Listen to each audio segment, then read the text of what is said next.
Find massmoney.com, Gem Plumbing, and by Golf. On Boston's home for sports, 98.5 Sports Hub. 3-2 again. Lunging and a chopper, backing up, and Toro will boot it. The runner will score, and they're going to be safe at first and second. 2-0 Angels.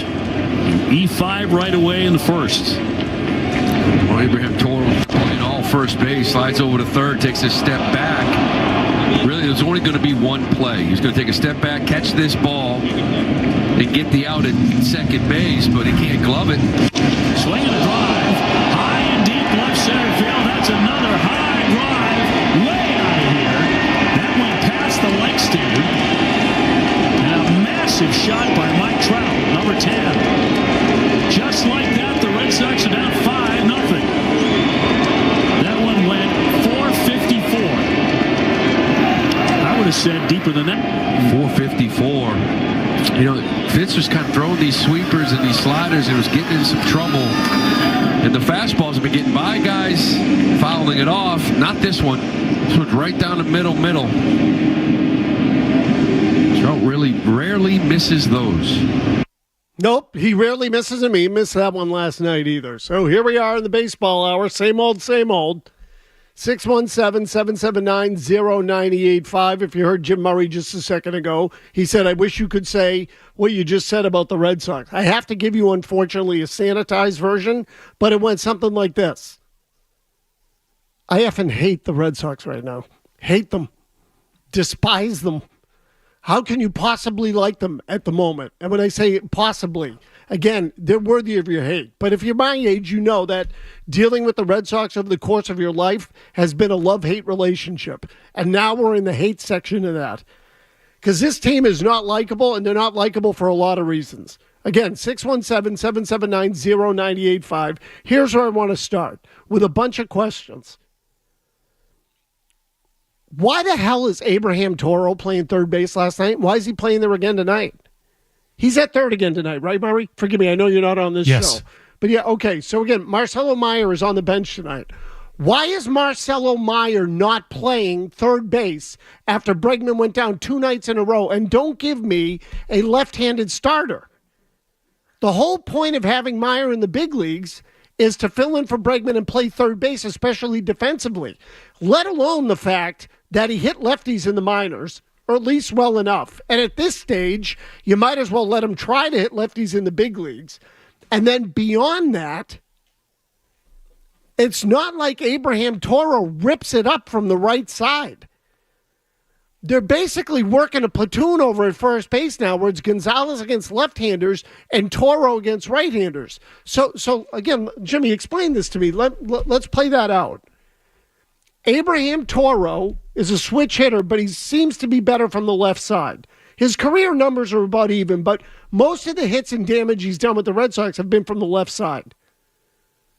So Gonzalez is going to play against lefties. But they decide to keep Toro in the lineup anyway and move him to third base instead of Marcelo Meyer? What the hell is that? Don't know. That makes no sense to me. Zero.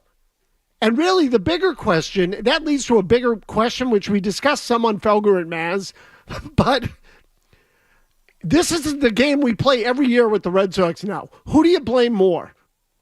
Who do you blame? So the fact that the Red Sox are in the spot they're in, 29-33, 4 games under 500, somebody has to be accountable for that, at least in the eyes of the fan base.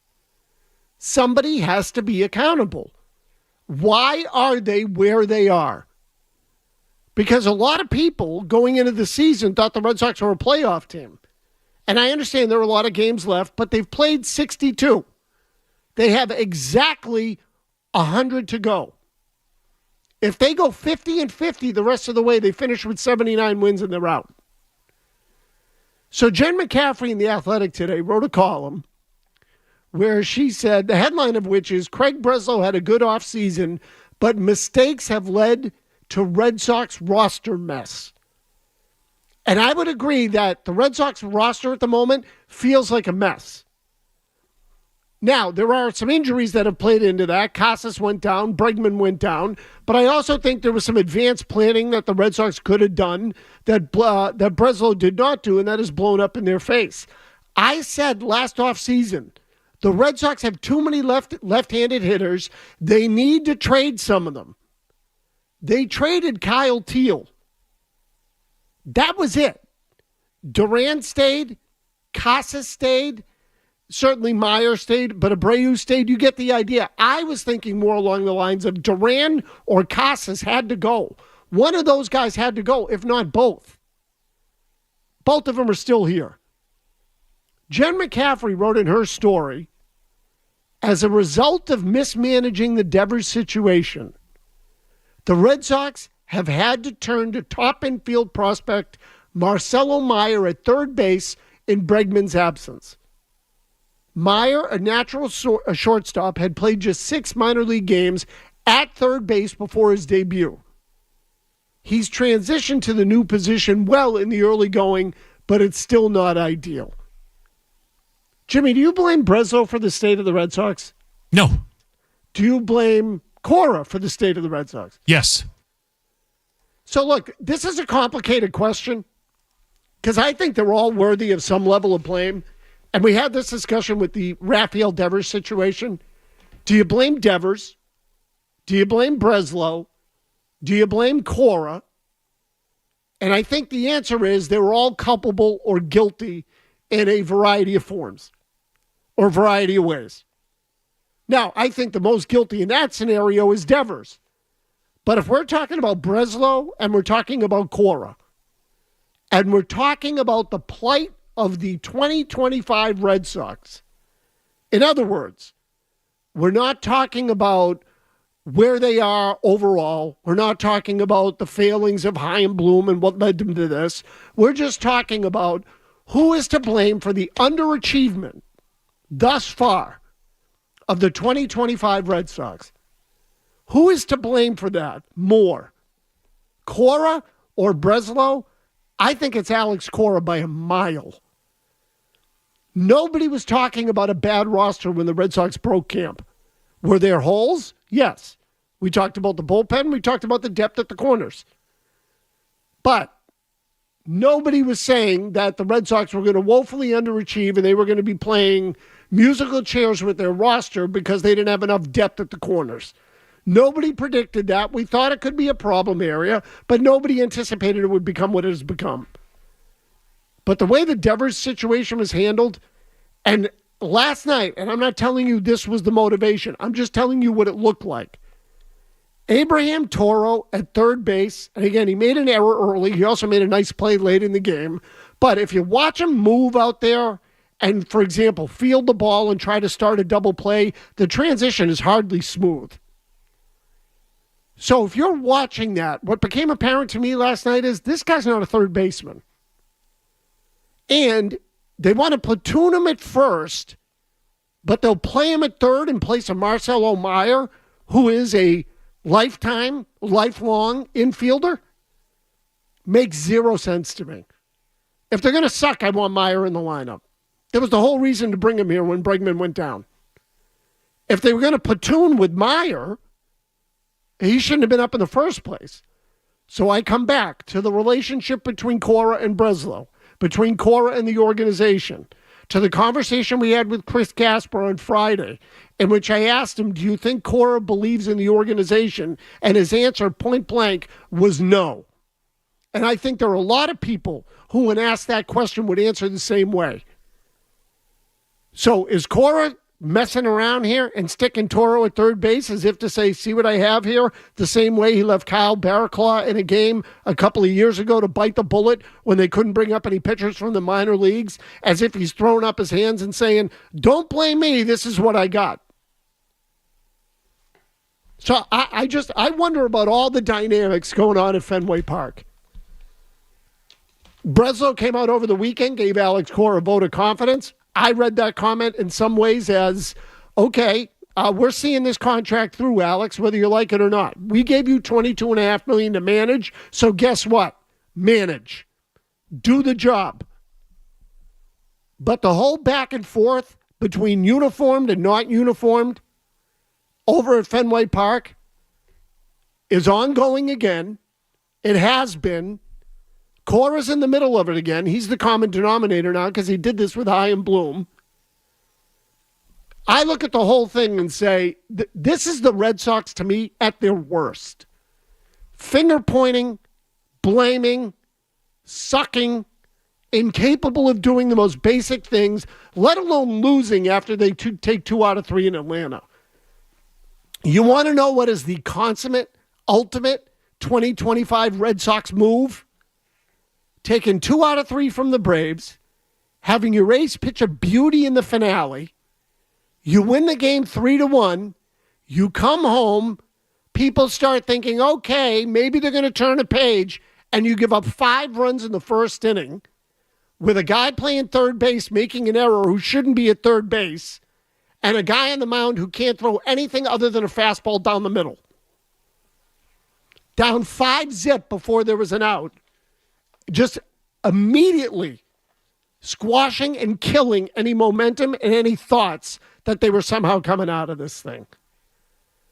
We'll take a couple of calls here right out of the gate. Sorry to go on so long. Colt's in Situate on Trevor Story. Go ahead, Colt. Hey, Tony. So I'm not sure if you're familiar with where the Rockies are at. They're the worst team in baseball history right now. And the fans there do love Trevor Story. So if the Red Sox eat some of that money, and by the way, the Rockies don't have a second baseman. They're playing Kyle Farmer there, who is absolutely atrocious defensively. Maybe they would do that, do some kind of deal, give us Jake Bird, who's a relief pitcher. If the Red Sox eat the money and just wheel out Trevor Story at second base for them, win-win, good vibes. What do you think? So, Colt, again, I understand the whole fan favorite thing in Colorado, but tell me, why the hell would the Rockies take on Trevor Story? And more importantly, why would they give up anything for him? If the team's going to suck, A, you'll be in a better position they knew the team was going to suck going into the season. And secondly, what? You're going to take on some money with a guy who might be washed up? I don't see it. So, look, I rule out nothing. I mean, again, it's impossible to know what teams are thinking and what they will and will not do. We've seen some pretty crazy moves over the years. The Dodgers took on Josh Beckett and Carl Crawford to get Adrian Gonzalez.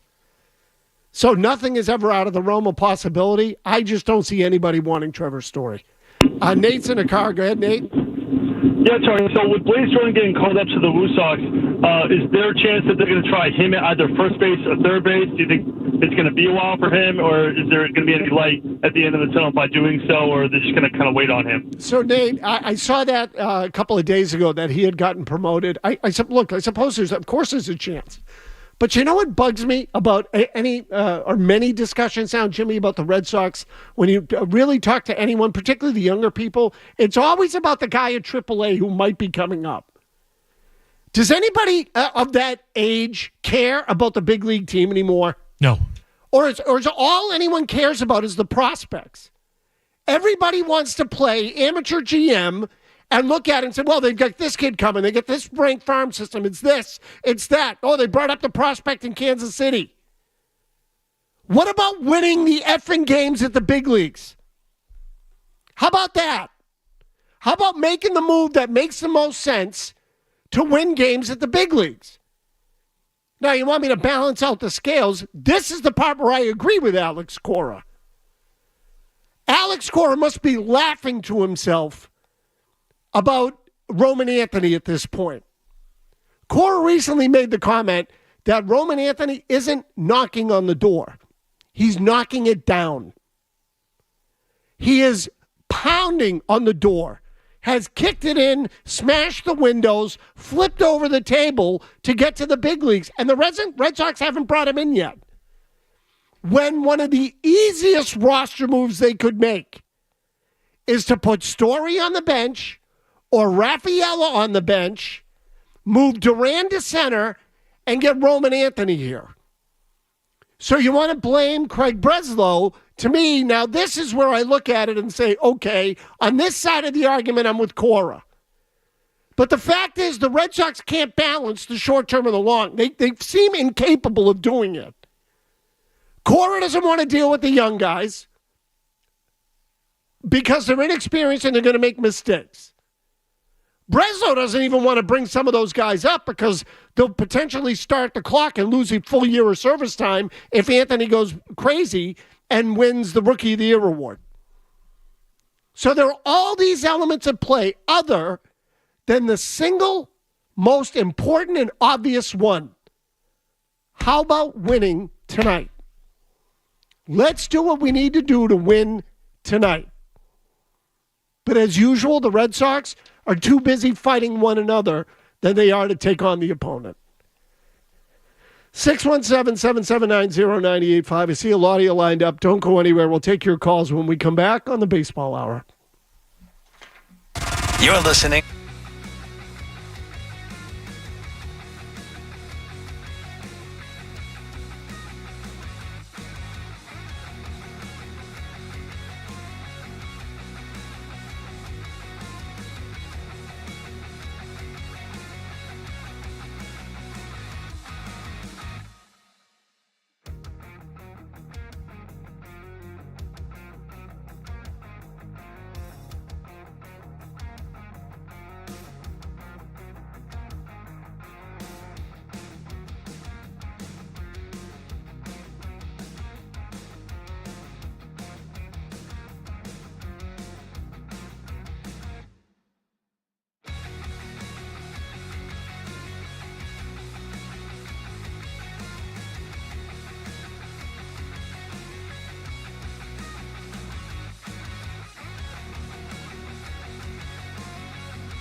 Make sure we start off series the right way. I think that's how you do it, right? We did it in Atlanta. We won the first one, and then we won the series, right? So that first game, that first inning of series, we have to be better. I think there's two aspects. Pitching-wise, that have caught my attention throughout the season is the first inning and the bottom of the lineup. We have to be better at that, and hopefully tomorrow is the start. It's Alex Cora after last night's game. The way that ended, hopefully tomorrow is a start. Again, how many times have the Red Sox said that this year? How many times have you taken the cheese on that? Hopefully tomorrow's a start. And let me just give you a quick example, okay? I did this earlier in the year because the pattern's been there all year. I see a number you lined up, so I'm going to do this quick. We'll get right to the calls. I should mention, by the way, Craig Breslow apparently was on the Nesson pregame show. Jimmy Stewart just told me. So Kevin Majori, who's working with Jimmy here behind the glass, is going through the sound right now. We'll have some of that audio for you in the second half of the show tonight. We'll also give away a $50 Gulf gas card, et cetera, et cetera. But we'll get to the Breslow sound here momentarily. I'm always eager to hear what they say and what other bull crap they're spewing now because, frankly, I don't know how many times you can go through these seasons and just not get tired of the rhetoric and not see them put enough emphasis and urgency on the current season. But early in the year, the Red Sox sweep the Cardinals. They'd win 5 in a row. So they're now 6-4. Toronto Blue Jays come in, division opponent. You know what happens? They lose the first game 6-2, starts to go down the drain right away. Then the finale of the Toronto series, they win. And they win it in dramatic fashion. Trevor Story, it's a little dribbler, makes contact after all those strikeout games. They win the game during the day. All of a sudden, here it is. There's the springboard. That's the game that's going to get them going, especially when they're going into Chicago to play the White Sox. They play the White Sox in the series opener, and they get pasted 11-1. 11-1. They win the finale in Chicago against the White Sox. 3-1 victory. Crochet on the mound. Sound familiar? They go to Tampa for a series opener there. They lose 16-1. They get their faces kicked in. So this type of pattern, every time you think that maybe, okay, they're turning a corner, they're playing better, here it comes, they go out and they lose. And not only do they lose, they often lose spectacularly. Series in Milwaukee, they get swept in the 3 games. Then they go to Atlanta, they win 2 out of 3. Okay, here they go. They come home, 5 runs in the first inning last night against the Angels before a batter is out. Immediately put right back in their place. So these are your 2025 Boston Red Sox. You're now 2 months into the season. They're not kids anymore. Approaching the middle age of this 2025 season, and it's still the same thing. Steve in Fall River. Oh, Steve is, all right, we'll get to Steve here. Let's get us on hold. Sean in Marlboro. Go ahead, Sean. All right, give me a second. I want to blame everyone. First, Devers just isn't a team player. We've talked about him. Whoever gave Devers the money, they should have said, you're playing first, you're playing third, you're playing DH, you're going to dress as the mascot if we want you to. Blame Cora because he sets the tone. But the two biggest ones, one, the GM office, and not just Breslow, but Breslow's over his head. But you got to blame Chaim Bloom because Breslow didn't take over the 03 Red Sox. He was left with a team that wasn't ready. But the biggest one is who's been there over how many last place finishes over the last decade? The only constant of all this chaos, of all the up and down. Yes, they've won a couple of titles, but this team is just, it's been so up and down for the last 10 plus years because ownership is just they just don't run the team the right way. They want everything. They want to have their cake and eat it too. They want a farm system. So they Sean, want to sell out. Sean, I'm going to stop you there, but because I get so many people that want to, vent. And look, I'll tell you this: they all should be included. Absolutely, they should all be included. My biggest complaint still, okay, and this relates to all of them, is that the Red Sox knew they had these kids coming. They were rebuilding. And yet when the players started to arrive at the major leagues, it's almost like the Red Sox didn't know what to do with them. Look at Tristan Casas' career. He was drafted by Dombrowski. But we've known Casas has been coming for a long time. So what did the Red Sox do? They effed around with the first base position until he got here. They didn't want to expend any energy or real money or time at first base. They let the team overall deteriorate. So when Casas came here, what happened? There were undue expectations placed upon him. There was more placed on him than should have been. And now I think the same thing is happening with these other young guys. So I think they've done a horrible job maintaining some sort of winning culture or building a winning culture and a productive environment for these young players to be raised in. And when I say raised, put at the bottom of the order, let Casas hit 7th or 8th. If you're a winning team, there's not pressure on him. He won't feel pressure to produce. And now there have been injuries and other things along the way, but I'm telling you, the environment wasn't healthy to begin with. So that's an ownership and management thing. At the same thing, at the first sign of trouble, I feel like Cora is pointing his finger at the front office and management and completely dividing the clubhouse in the process. So I don't think Cora's has actually done his job either.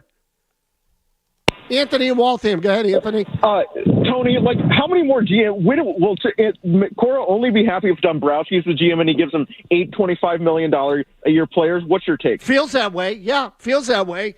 Who wouldn't want to manage that kind of team? Now, in the same breath, I will tell you, they brought in Cora at that time because they had a veteran team or a talented team, wasn't necessarily veteran.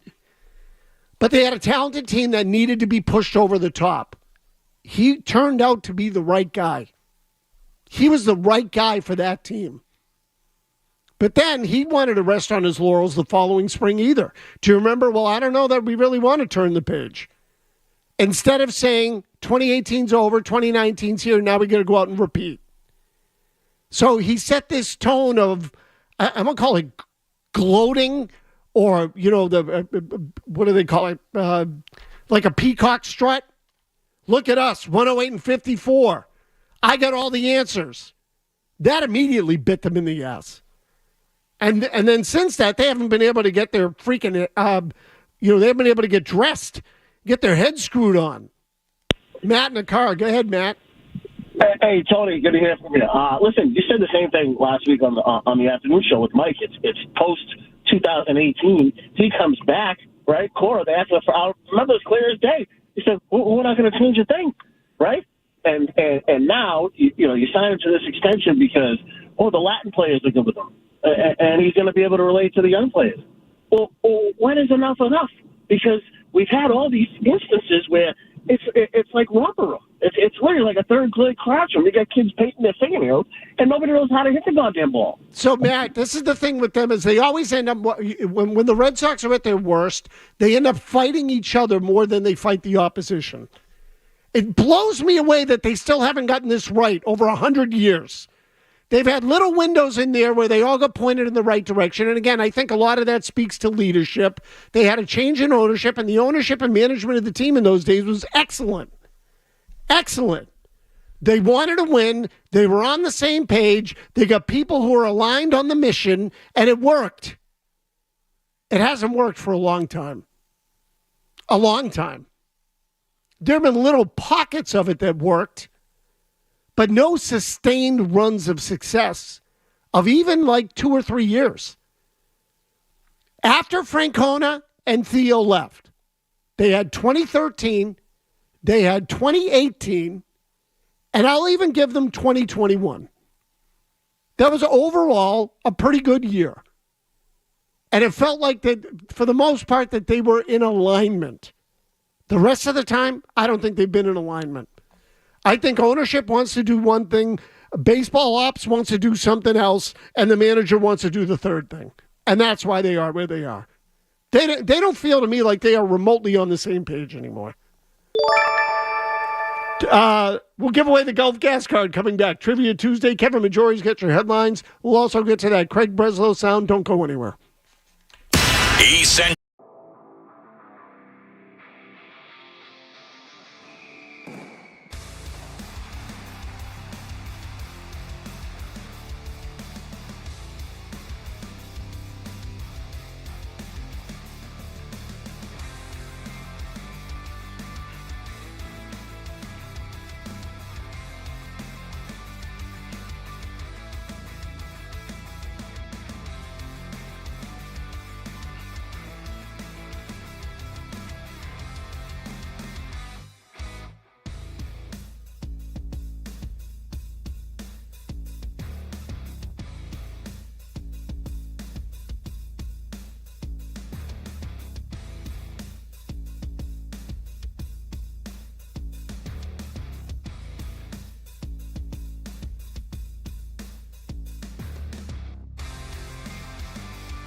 We'll take the first two callers. If caller number one gets the question right, it's over. If not, we go to caller two.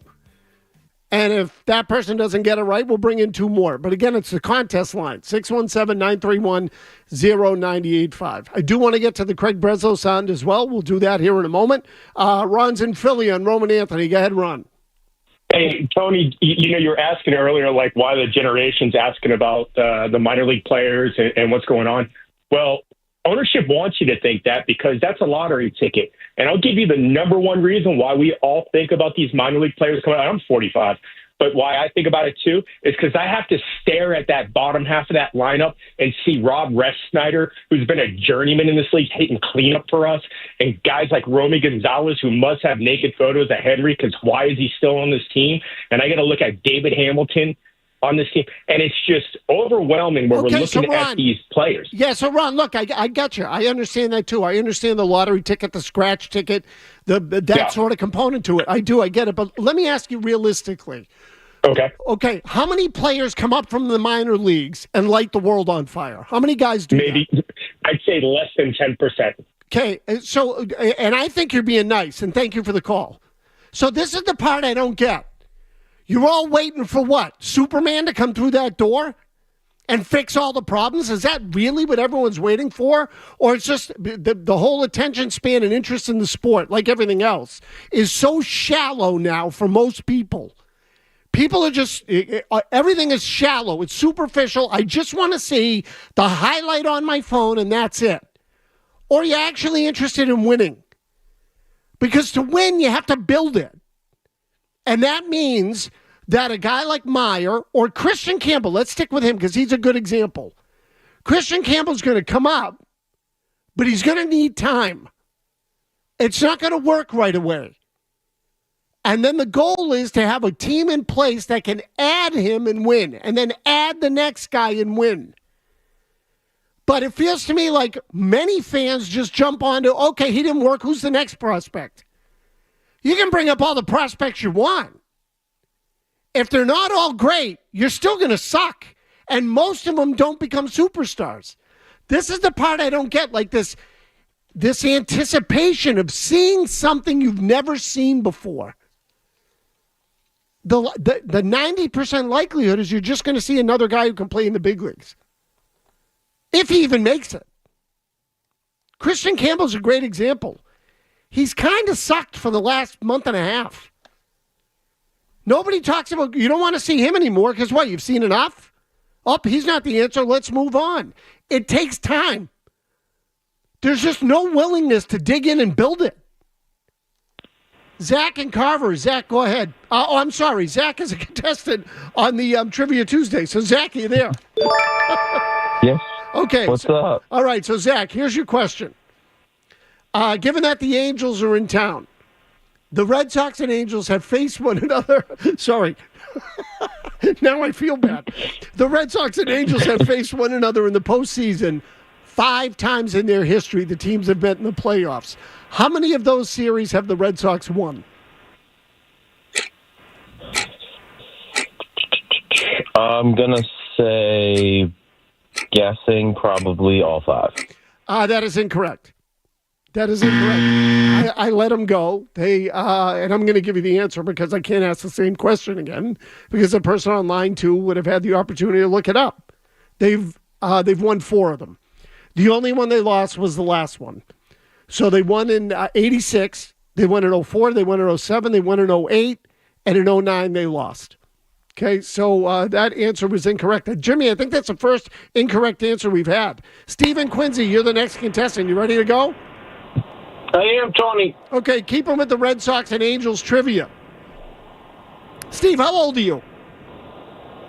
61. Okay. Well, then you should be able to get this. In 1986, the Angels were on the verge of winning the American League Championship Series when an Angels reliever blew a save in the 9th inning by allowing a Donnie Moore. Okay, I was going to ask you who hit the home run, actually, but go ahead.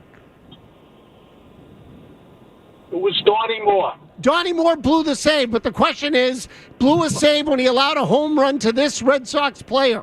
Who was the Red Sox player? Dave Henderson. Okay, there you go. That was the easy part of the answer. I'd stay on the line. We'll get your information.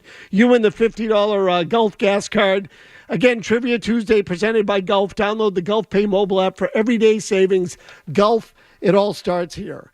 Let's get to the Breslow audio. Because given that one of the calls recently was about Roman Anthony, I do want to play some of this sound. I haven't had a chance to listen to this yet, so I can only see what they are slugged. For example, Breslow number 1 says no update on Roman Anthony. Jimmy Stewart, can we play that one, please? All right, I wouldn't be able to have you on the show without the obligatory Roman Anthony question. So, do we have any update on the Roman Anthony timetable? No, I think, in a lot of ways, Roman is dictating that timetable. We're obviously very, very aware of what he's been able to do in Worcester. And there's no doubt he's going to have a significant impact on our major league team. I can't answer exactly when, but that's, an ongoing conversation. Wrong answer. Wrong. You know exactly when he's coming up. You just don't want to tell us. And I don't understand why they're dragging their feet on this. Roman Anthony in AAA. So this is going back to the end of last year now. In AAA, Roman Anthony in 88 games has batted .319 with an OPS of 950. 950 with 400 plate appearances in AAA. So it's not just about this season. It's about last season too. Roman Anthony has been better at AAA than anyone else that they brought up to the minor leagues, and they haven't brought him up. Could it be that they don't want him to come up and win the Rookie of the Year because that would qualify him for an entire year of service time? Is that what the answer is? Meanwhile, the team again continues to suffer because, as we all know, the prospects are more important than the actual winning of games at the major league level. We all know that now, and that remains how the Red Sox act. Steve in Fall River. Steve, what do you got? Come on, Tony. You said callers were saying that. They have a lot of pots here. You spent some time going over series. They won 3 out of 4. Who cares? None of that matters, Tony. It's where they are now and where they're going in the future. The problem this season started with Alex flipping Bregman. Do you think Alex Bregman's relationship with the manager had a little bit to do with Steve? The third baseman being a little upset? All right, Steve, you keep talking. Just make your point. What is your ultimate point? I'm going to tell you. I want you to tell me quickly. Tell me quickly so I can get to the next person. You brought person. Alex Bregman in on a 1-year deal. You had a guy here for 8. I know all the moves. So you blame Cora? Is that what you're telling me? Or you blame management or ownership? Just get to the point. Holy crap. You can't give me the play-by-play. If everyone gives me the play-by-play, I'm not going to be able to talk to more than one person. Steve's in Rhode Island. Steve, go. Oh, hey, Tony. Thanks for taking my call. Listen, I'm very glad you brought up the that Barraclaw embarrassing game because that game actually, I think I'm such a wacky, big fan. That game turned me off so bad because it was like Alex Cora trying to teach, what's his name, the general manager at the time. That was him trying to get him up. What's that? Chaim Bloom. Yeah, Chaim Bloom is the general manager. So again, I don't need to relive all these things of the past. I just want to know where you stand with regard to the team. Who do you blame and why? That's all I'm really looking for. Sean in Washington. Sean, go ahead. Yeah, man, I don't think that people are, wanting to bring up Anthony or wanting to bring up any other prospects because we need to see highlights on SportsCenter. What we want to see is somebody other than David Hamilton, Toro, in the lineup. These guys blow. They're trash. And the last caller was wrong when he brought up Resnider. Resnider's at least elite at one thing, and that's mashing left-handed pitching. We all know what we're going to have with Rafael. He's an elite center fielder, so I can I could care less if he hits as long as he's playing elite defense. But do we have to continually watch these guys at the bottom of the lineup that are not going to do anything in the foreseeable future? So let's bring up these guys so at least we have something to be buying into. Yeah, so Sean, look, and maybe your perspective is a little different than many other fans is. So my point in bringing up Anthony is I want to win. I want to win. Just this whole thing about I don't want to see David Hamilton anymore. And look, maybe you're saying the same thing. Put the best team you can on the field. Now, but as it pertains to player development, I recognize that there was a process. I'm just telling you, if Anthony gets here, I have lost so much faith in the Red Sox ability to integrate young talent because they've done kind of a suck job of it the last few years. Has the team gotten any better with these prospects getting here? They've done a poor job building the structure around them. Anthony's not going to help them win right now either, I don't think. Unless he's Mickey freaking Mantle. And maybe he is. But really, at first it was supposed to be Campbell. Then it was going to be Meyer. And now they got Meyer on the bench. And the whole thing just feels disconnected to me. It's all over the place. I don't feel like there's been any clear plan and process in building a winning team. That's what I'm getting at. So bring this guy up, bring that guy up. You just keep bringing guys up, but there's no real system or logic to it. Nothing happens with it. This is the part that's frustrating. Bring them up to what end? And I'm not blaming the fans for that. I'm just saying some fans buy into the whole prospect hype.